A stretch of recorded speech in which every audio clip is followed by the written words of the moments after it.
இறைவார்த்தை மாற்கு நற்செய்தி அதிகாரம் 2 இறைவசனங்கள் 23 முதல் 28 முடிய.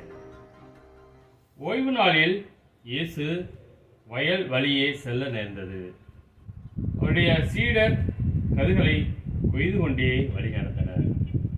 அப்பொழுது பரிசேயர் இயேசுவிடம், பாரும், ஓய்வு நாளில் செய்யக்கூடாததை ஏன் இவர்கள் செய்கிறார்கள் என்று கேட்டனர். அதற்கு அவர் அவரிடம், தாமும் தம்முடன் இருந்தவர்களும் உணவின்றி பசியாய் இருந்தபோது தாவீது என்ன செய்தார் என்பதை நீங்கள் வாசித்ததே இல்லையா?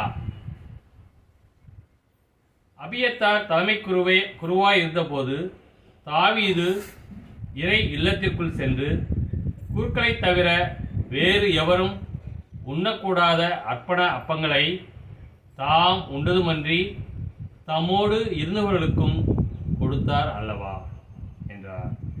மேலும் அவர் அவர்களை நோக்கி, ஓய்வு நாள் மனிதருக்காக உண்டாக்கப்பட்டது, மனிதர் ஓய்வு நாளுக்காக உண்டாக்கப்படவில்லை.